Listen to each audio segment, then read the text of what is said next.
पंगत में एक ही भोजन चलना चाहिए, ऐसा नहीं छुपा होना चाहिए कि 10 लोगों को और 10 लोगों को और। घर में ऐसा छुपाव नहीं होना चाहिए कि बूढ़ा बुढ़िया के लिए सूखी रोटी दाल और आप गर्मा गर्म हलवा और अच्छे अच्छे पदार्थ पा रहे हो। तुम भले बचा खुचा पालो, घर के मालिक हो, लेकिन सेवकों को, बालकों को, वृद्धजनों को, अतिथिजनों को भरपूर। राधा। जो लोग भोजन बनाने, बहुत ध्यान से सुनो, भोजन बनाना उद्देश्य रखो, यज्ञ है, यज्ञ के लिए भोजन बना रहे हैं। सबके हृदयों में भगवान है। पहले भोग लगाओ श्री भगवान का, फिर दरवाजे पर निकलो और आसपास झांक के देखो, कोई पशु पक्षी, कोई मनुष्य, कोई संत महात्मा, कोई भूखा तो नहीं दिखाई दे रहा। अगर एक गाय है, कुत्ता भी, तो घर से जाओ, रोटी लाओ, पहले उसे डालो, भगवत स्वरूप मान करके पहले। फिर अपने घर में जो बड़े बूढ़े हैं सबसे पहले उनको पवाओ, बच्चे जो हैं उनको पवाओ। अच्छी अच्छी चीज तुम पालो, बड़े बूढ़े नहीं, अभी आगे आएगा, उनको भी दंड मिलता है।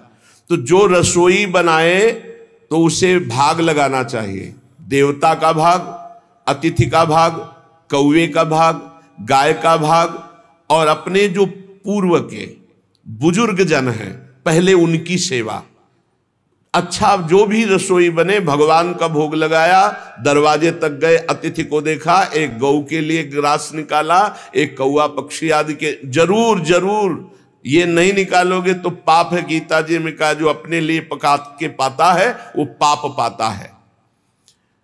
तो जो अभ्यागत, अपने बुजुर्ग और अतिथि, अब कोई साधु महात्मा आया, माना कोई भी हो, वो दरवाजे में पुकारा, राधे श्याम, आप छुप नहीं सकते, आपको निकलना पड़ेगा।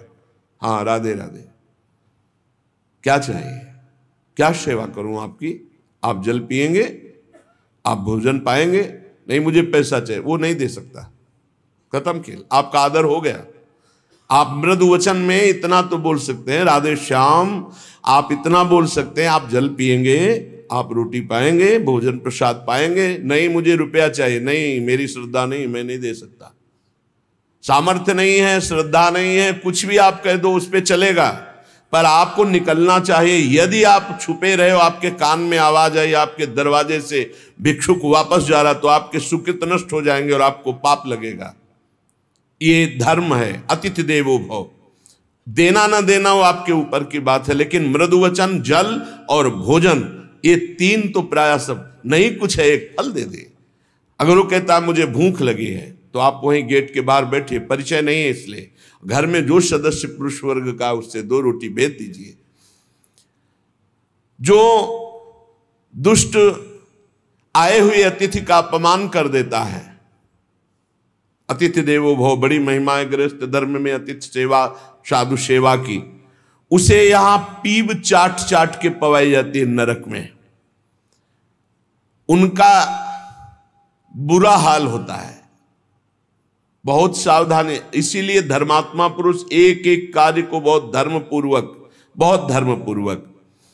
जो यहां दूसरे के भाग का अपहरण कर लेते हैं। पंगत में एक ही भोजन चलना चाहिए, ऐसा नहीं छुपा होना चाहिए कि 10 लोगों को और 10 लोगों को और।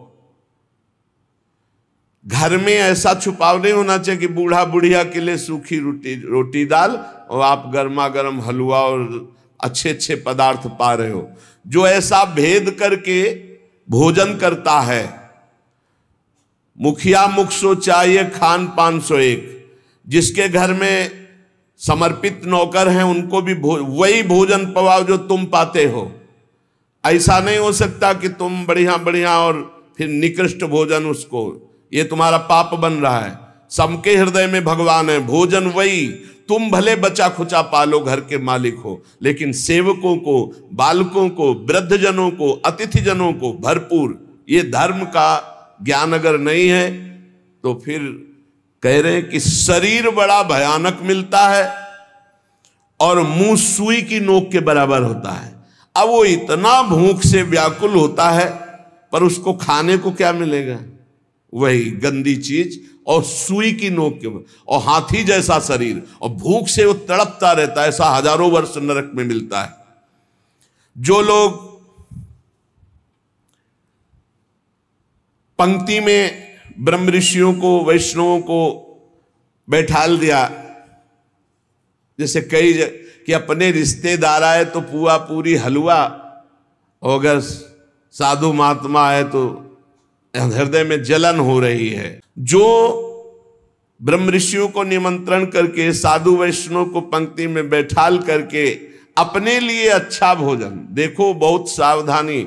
हरिराम व्यास जी ने जब देखा उनकी पत्नी दूध परोस रही थी, उनके उसमें मलाई गिर गई तो नाराज हो गए और कहा ये पति है शरीर इसलिए मलाई गिरा दी, जाओ आज से सेवा से त्याग। हमारे पति ये संत जन है, संत जनों के आगे मलाई क्यों नहीं गिरी? दूध की मलाई हमारे आगे ही क्यों गिरी? क्योंकि हरिराम व्यास रूपी शरीर तुम्हारा पति है, इसलिए मैं तुम्हारा त्याग करता हूं, आज से सेवा में तुम्हारा अधिकार नहीं। यद्यपि उनका ऐसा भाव नहीं, लेकिन कितने इसीलिए सावधान। अब अपने घर वालों के लिए अच्छे अच्छे लिए और संत महात्मा वैष्णव अतिथि के, तो बोले उसे दंड मिलता है।